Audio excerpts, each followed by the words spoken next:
Yeah, it says document completed. And that's it. Super easy, huh? As a real estate wholesaler and flipper, once you agree on a price with a motivated seller, it's time to execute a written contract in order to secure the deal. No contract, no deal, and most people think the only way to sign a contract is to physically meet the seller at the property and sign in person. Now, while that's certainly effective, it's not the only way to do it. In fact, I do most of my deals remotely or virtually without ever seeing the seller or personally seeing the properties. On this video, I'm gonna do a step-by-step breakdown of how to sign a contract with the seller over the phone. All of that and more coming up. For a limited time, you can get a free copy of Jerry Norton's Virtual Flipper Kit with everything you need to flip houses without seeing them in person. Download it now at virtualflipperkit.com. Hey, if you're new here, I'm Jerry Norton and I went from dead broke to millionaire flipping houses, and after doing 1,000 deals, I created this channel to help you master the art of wholesaling and flipping real estate so you can live your dream life.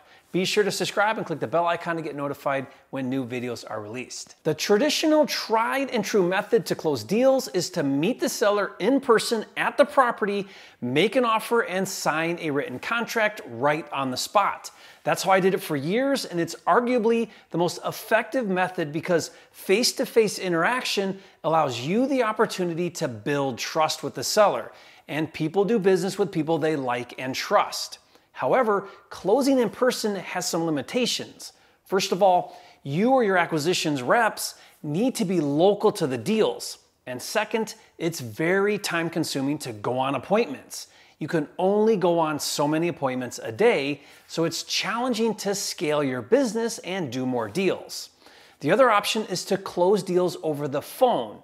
That means you're not going on appointment and you're not meeting the seller in person. All of the negotiations and making offers and signing contracts is done over the phone. Doing deals remotely like this is known as virtual wholesaling, and I've been doing most of my deals virtually now for almost 8 years, long before it became a trendy thing to do. And since the pandemic happened in March of 2020, it's become even easier to flip and wholesale virtually because not meeting in person has become a widely accepted way to interact. People are used to virtual tools like DocuSign and Zoom meetings, which has been a huge blessing for me to run my business virtually. Having said that, it's still challenging to build trust with sellers over the phone. I know we're probably losing out on some deals by not meeting sellers in person, but the trade-off of leveraging more time is worth it. Now, let me be clear. I'm not saying closing virtually is the only way or necessarily the right way for you, but for me, I'm convinced we can close more deals on the phone than on appointment, and I love being able to do deals in other markets outside of my backyard where I live. And here on my channel, I do a lot of videos where I demonstrate using live calls how I talk to sellers and agents and make offers right on the phone. On this video, I want to break down how to sign the contract with the seller using a real live deal. Now, since we're not meeting the seller, you have to negotiate and make an offer to the seller, and then once you agree on price, execute a written contract all over the phone. Now, I did a video that breaks down exactly how to qualify and negotiate and present an offer to a seller on the phone. I highly recommend you watch that video to get better at landing good deals. Now, I'll put a link to that video in the description below and you can check it out later. And to really help you get better and more comfortable talking to sellers, be sure to get my word-for-word seller scripts. I'll give those to you for free and put the download link in the description below as well. But assuming the seller says yes to your price, the next step is to execute a written offer. Now, the most effective way to do that is to use a digital contract that allows for electronic signatures. Now, there are dozens of services that do this. The most common is DocuSign or dotloop. Now, the way it works is you fill out the contract and initial and sign your name everywhere an initial and signature is needed. Then you email it to the seller, and then right on the computer or smartphone, he just clicks wherever an initial or signature is needed as the seller. And then once he's done, you now have a fully executed contract. And if you want to be a flipping genius like me, you should get my deal management software called Flipster to handle your digital contracts. If you've never heard of Flipster, it's a cloud-based, all-inclusive platform to help you organize, streamline, and automate all of the steps to wholesale and flip houses. And digital contracts is one of dozens of features included. What's great is it already has a standard purchase and sale agreement. It takes a few minutes to fill out. Then after you email it to the seller and he signs it electronically, it comes right back into Flipster and saves it for you. Now, just this feature alone is worth the subscription to Flipster. To learn more and see it in action, just go to getflipster.com. So let's talk about my deal now that I negotiated, made an offer, and executed the contract all over the phone. This deal came from cold calling a bankruptcy list, which is also included in Flipster. My virtual assistant cold caller team called the seller, and the seller expressed an interest in selling his home. So then I called the seller, and without even seeing the property, we agreed on a price of $215,000 over the phone. And normally I try to write up and send the contract for the seller to sign while still on the phone.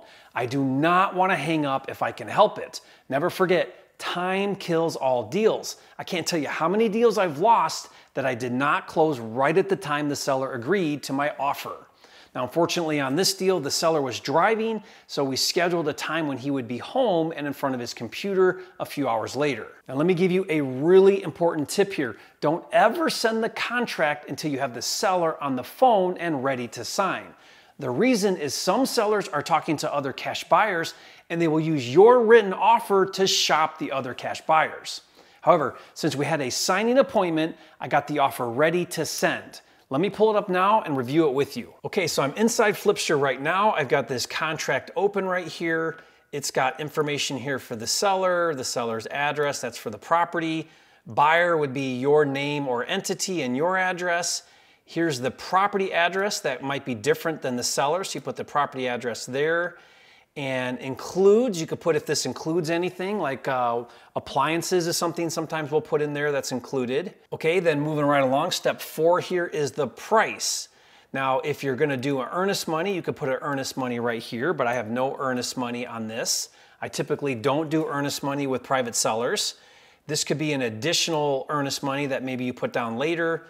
4C here says, how are you paying for it? So you click the cash tab right there.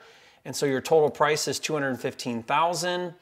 And then moving right along here, are there any financing contingencies? We don't, so I just click here, other cash, and then it goes into some other things about the property. This is very important right here. Number 8A is your contingency, your inspection contingency. I put a 10-day. By the way, when you fill this out, if you put your mouse over the little I, it prompts you on what needs to go in each of these boxes. So makes it really easy for you. And this right here is if you needed some additional time after the seller responds. And then number 10 here is occupancy and closing, so 30 days. Quick tip here, I like to put 30 days from accepted offer, and rather than put a date. That way if you go back and forth a few days, you don't lose any time. So 30 days from accepted offer. We want to get a warranty deed. And then number 12, 13, and 14, these are all, you would put your state right here. So whatever state you're in, you'd put that right there. This is a generic contract that can work in any state. Moving right along here, there's no agents involved, so put that there. And no addendums that we're gonna worry about right now. So then on number 21, additional terms and conditions. So I put a couple things in here, you'll notice. Buyer to allow seller occupancy after closing for 45 days for $3,000 with a $15,000 holdback in escrow. Now, what the heck is that? So this is very specific to this deal. This seller wants to have 45 days after we buy it where he rents it back. So this is called a rent back agreement. By the way, I have a simple rent back agreement that we fill out with the seller. I'll give that to you for free. Just click the link in the description. But once he agrees on that, assuming he does in this initial offer here, then we'd have him fill out that simple agreement. Goes over these terms right here. Again, 45 days for $3,000 with a $15,000 holdback. The reason why I'm holding $15,000 back is to keep him highly motivated to move out on time, so then he gets that additional $15,000 released. So title will hold that and give it back once he moves out. This here says closing to be done through abstract title. That's the title company I like to use. seller to give buyer access with 24-hour notice. So if we need to get over there with contractors or a cash buyer or whoever, then he's agreeing to let us come see the property. Buyer is a licensed agent. I have to say that for disclosure since I'm licensed. And seller to vacate all personal belongings from property. Now, this is very important. If you don't put that in there and you buy it as is, and the seller moves out and you take possession, you could have thousands of dollars in trash out to do with a lot of things they leave behind. Right now, as of this contract, he has to remove it completely, all of his personal belongings. Okay, so that's what I have for now in the contract. Number 27 here says he has 1 day to accept this offer, which again, we're gonna try to do it right now on the phone. And then I would save this. Okay, it says changes have been saved successfully. And then if I've got everything ready here, then I can, right from here inside the system, I can just click next step. Yes, I have reviewed this document, and then I just click submit right here, and it's going to automatically email it straight to the seller. Okay, so I've got my offer all ready. Once it's all filled out, it's saved and signed. Then once I have the seller on the phone and ready, I email it to him. Now he pulls it up, we discuss a few things, and then he initials and signs, and then I confirm that I receive it back. So I'm gonna show you how that looks. Take a listen. I'm on the first page. The address is, I'm assuming your address is correct. This address is correct. Mm-hmm. Cash 215. Okay, I click in that box. I see your JN, right? There should be somewhere where it lets you initial. It's got like, maybe it's highlighted. Yeah, that's what I'm saying. Okay, on the seller side. Yeah, it signed it in there, so I'm down to number 6. Okay. I don't see anything weird there. Yep. Inspection shall be completed and results reported to seller on 5 p.m. on the 10th day. So you have 10 days to say no on this, right? Yeah, so well, yeah, I have 10 days to do an inspection, and then if anything weird comes out of it, then yeah, there's 10 days. And I haven't seen any pictures, nothing, so I just wanted to, yeah, that's all. Gary, I understand. Okay. I understand. Okay. I'm down to 16, 17, listing broker, there is none. Now I'm down to number 27. And you should click on the seller. Okay. Sign. Now up in the upper right-hand corner it says finish. Yeah, that's it. Okay. By clicking I agree, you agree to be legally bound by this document. Okay, I agree. Congratulations, you have successfully signed the document. You'll receive an email confirmation with the completed document shortly. Okay, so then, and I should get that too. Let me refresh my page. Okay, I see it. It came in mine. It says completed. I'm gonna download this and just double check that it's got everything, but that should be it. And then you have a copy too. Yeah, it says document completed. And that's it. Super easy, huh? Yep, Jerry, but will I eventually see you at some point or not really? Probably not. You'll meet my brother tomorrow. He'll come out. Right. I do come often, so maybe, yeah, I don't know. Because I would like to, grab some coffee with you at least if you've got 10 minutes somewhere. Yeah, I'd like that. Next time I come into town, I'll reach out to you.